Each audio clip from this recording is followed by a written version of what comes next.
ये कैसा रहने वाला है भारत के लिए? देखो भारत के लिए जब हम बात करते हैं और हम बचे 5 महीने की बात करते हैं, तो हकीकत तो ये है कि समय अच्छा नहीं है, लेकिन लोग सच सुनना नहीं चाहते हैं। लेकिन अच्छी बात ये हो गई है कि अभी शनि वक्री होने जा रहा है। शनि जब वक्री होगा तो लंबे समय से जिनकी तबीयत खराब है उनमें थोड़ा सुधार होगा। लोगों की तबीयत में थोड़ा सुधार होने के साथ किसी को नौकरी नहीं मिल रही थी तो मिलेगी, पति पत्नी में झगड़े बहुत हो रहे थे तो थोड़ी सी शांति होनी शुरू होगी। और सबसे प्रॉब्लम रहेगी अभी आने वाले समय में आपके मौसम को लेकर। मौसम खराब, कभी सर्दी कभी गर्मी, गर्मी के टाइम पे सर्दी, सर्दी के टाइम पे गर्मी, बेवजह की बारिश, बेवजह के रेल दुर्घटनाएं, ट्रेन दुर्घटनाएं और धार्मिक स्थानों पर बड़ी बड़ी घटनाओं का घटना।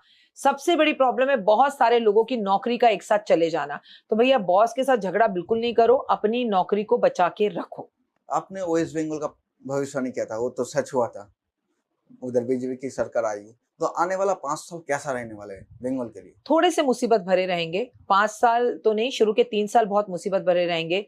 आप राजनीतिक उथल पुथल देखेंगे, आप जो है विवाद भी देखेंगे। ममता दी के लिए भी थोड़ा प्रॉब्लम वाला समय देखेंगे, चाहे उनकी हेल्थ को लेकर हो या उनकी जेल यात्रा को लेकर हो या बंगाल के लोगों को एडजस्ट करने में थोड़ी प्रॉब्लम हो। हाँ, मैं ये कहूंगी तो तुम भी समझ सकते हो कि एकदम से इतने सालों के बाद जो सरकार बदली है, लोगों को भी कुछ एक्सपेक्टेशन सरकार से होंगे, सरकार की भी एक्सपेक्टेशन आपसे होंगी। लेकिन इसके साथ साथ बंगाल में मौसम को लेकर भी, मतलब प्राकृतिक दुर्घटनाओं का भी सामना बंगाल को आने वाले टाइम में करना पड़ सकता है। तो अभी 3 साल बंगाल के लिए ऑफ एंड ऑन है, पार्टली गुड पार्टली बैड, कुछ अच्छा कुछ बुरा। 2027 में यूपी इलेक्शन भी आने वाली है, तो यूपी में कैसा रहने वाला है? देखो यूपी इलेक्शन के बारे में बहुत जल्दी अभी से बोलना, क्योंकि हम देश की कुंडली देखते हैं, वहां के नेताओं की कुंडली देखते हैं, उसके बाद बोलते हैं। लेकिन मैं आपको बता दूं कि यूपी इलेक्शन बिल्कुल बंगाल इलेक्शन की तरह बड़े खतरनाक साबित होने वाले हैं। कहना इस बार बीजेपी के लिए यूपी इलेक्शन बड़े एक तरफ की बात हो जाएगी। आपको यूपी इलेक्शन में भी बड़ी उथल पुथल दिखाई देगी। यूपी इलेक्शन के बीच में ना भाषण, भाषा और ऐसी शब्द कोश का इस्तेमाल नेता करेंगे जो आपने पहले कभी नहीं सुना होगा। और भाषा की वजह से वहां युद्ध, लड़ाइयां, धार्मिक परेशानियां मुझे आती हुई दिखाई दे रही हैं, चाहे वो हिंदू मुस्लिम को लेकर दिखाई दे रही हो, चाहे वो मस्जिदों को लेकर दिखाई दे रही हो, और चाहे वो यूपी के अंदर आपको आगरा को लेकर कुछ लड़ाइयां होती हुई दिखाई दे रही हो, ऐसा दिखाई देता है। क्या दोबारा जो योगी आदित्यनाथ है वो प्रधानमंत्री देखिए, बन पाएगा? मुख्यमंत्री बनना योगी आदित्यनाथ का ये कहना, तो मैं आपको बताऊं योगी आदित्यनाथ का स्थान परिवर्तन दिखता है। जीत उनकी हो तो भी हो सकता है कि उन्हें कोई और पोस्ट मिल जाए या वो मुख्यमंत्री ना बन के कुछ और बन जाए। लेकिन ये अभी से कहना बड़ा अतिशयोक्ति होगा, जब तक मैं 2027 में उन सबकी कुंडलियां ना देख लूं। मैंने कुंडलियां रीड नहीं की है। मोदी जी का आने वाला कार्यकाल वो पूरा कर पाएगा? 100% कर पाएगा। मुझे समझ में नहीं आता ये कौन लोग हैं जो नहीं कहते। एक सिर्फ नेचर कॉल का मतलब ये होता है कि अगर आपको भगवान की तरफ से ही बुलावा आ जाए, भगवान ना करे, तो कह नहीं सकते। बाकी मैंने कई बार कहा है, कई जगह पर कहा है, जब तक वो जीवित हैं वही प्रधानमंत्री रहेंगे और अच्छा करेंगे। और अभी उनका कार्यकाल पूरा इस साल जरूर होगा। शेयर मार्केट का अचानक से बहुत नीचे गिरता हुआ दिखाई देगा आने वाले साल? जनवरी 2026 में मैंने कह दिया था शेयर मार्केट में पैसा मत लगाना, इस बार शेयर मार्केट में पैसा फिर गिरेगा। ये बात युद्ध की नहीं है। अभी भी मैं आपको कहूं शेयर मार्केट में संभलना। शेयर मार्केट बहुत नाटक करने वाली है। अभी लोगों का फिर से शेयर मार्केट में पैसा गिरेगा। 2 दिन शेयर मार्केट उठेगी और 6 दिन गिरेगी, इसलिए संभल कर। और आपने एक प्रेडिक्शन किया था जैसे गोल्ड के ऊपर, गोल्ड 2026 के अंत तक 2 लाख पार होगा, जैसे अभी तो 2 लाख के बहुत कम है, 1.5 लाख के आसपास शायद है। क्या 2 लाख फिर से क्रॉस करे? मैं आपको थोड़ा सा सही करना चाहूंगी। जनवरी में ही सोना 2 लाख के पास पहुंच गया था। I totally agree. आपको याद होगा कि 1,94,000 रुपीज तक पहुंच गया था। वो कभी भी 2 नहीं हुआ, लेकिन 94 जनवरी में क्रॉस कर गया था। 100% सोना आने वाले टाइम में आपको दिसंबर तक, जनवरी तक 2 लाख क्रॉस करता हुआ दिखाई देगा। 2 लाख हो जाएगा? 2 तो हो ही जाएगा। मैम, अगर हम पूछना चाहे कि 5 सबसे बड़ी भविष्यवाणी जो आने वाले समय को होने वाले, क्या होगा? प्यार, इश्क, मोहब्बत को लेके चेतन, केतन और सिया जैसी कहानियां हमें बहुत सुनने को मिलेंगी। लड़कियों का उग्र रूप हमें देखने के लिए मिलेगा। जेंसी सड़कों पर उतरेगा। मौसम के बड़े विवाद होंगे।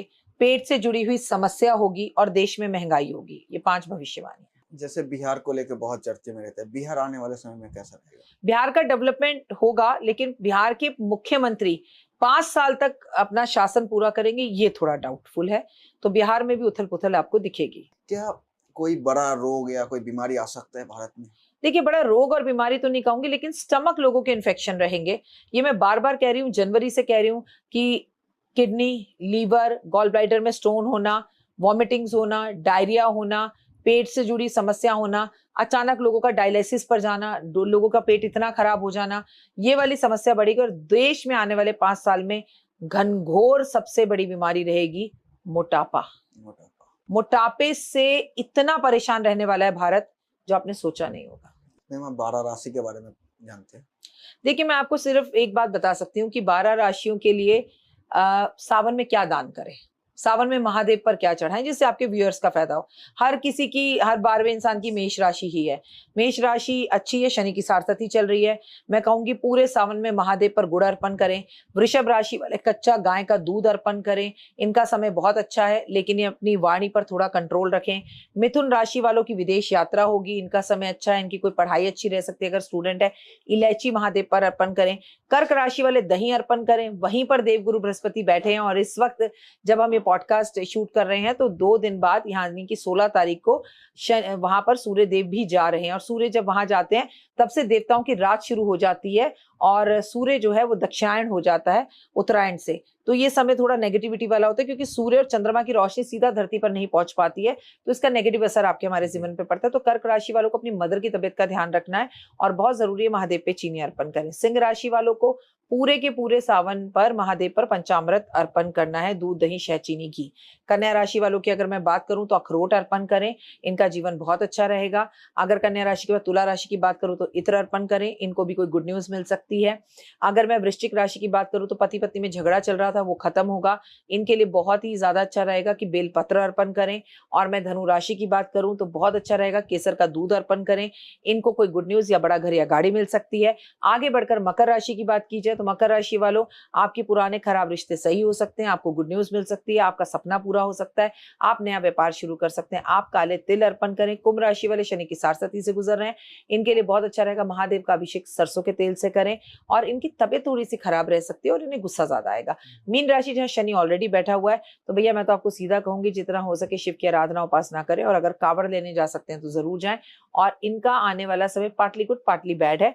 आलस में रहेंगे तो बेकार रहेंगे। महादेव पर जो इनको अर्पण करना है, वो इनका जीवन, इनका जिंदगी सब कुछ बदल सकता है, और वो है काली मिर्च। दान करना चाहिए महादेव जी। जो आज अभी के टाइम पे जो महिला के ऊपर अत्याचार हो रही है, कहीं ना कहीं देखने को मिल रहा है, रेप केस हो रहा है, तो इसके ऊपर क्या हुआ? रेप केस जब तुम और मैं पैदा नहीं हुए थे तब से इस देश में हो रहे हैं, बड़े दुर्भाग्य की बात है। लेकिन अत्याचार तो पुरुषों पे भी कम नहीं हो रहा। कहीं बाथरूम में मार्केट छुपाया जा रहा है, कहीं पति को करंट छुपाया जा रहा है, कहीं पहाड़ पर जाके नीचे फेंका जा रहा है। तो ये नहीं है, पुरुषों पर भी, स्त्री और पुरुष दोनों पर काल आया हुआ है। और काल क्या बिगाड़ेगा तुम्हारा, क्योंकि तू भक्त है महाकाल का। तो किसकी पूजा करो? महाकाल की। एक्चुअली बेटा, मंगल जो है ना वृषभ राशि में बैठा हुआ है, और वृषभ राशि मतलब क्या होता है? शुक्र, उसका स्वामी शुक्र है, स्त्री। तो मंगल जब तक वहां पर है, वो स्त्रियों के लिए थोड़ा सा तकलीफदायक है। वो जल्दी वहां से हट जाएंगे, फिर हमें गुड न्यूज़ आनी शुरू हो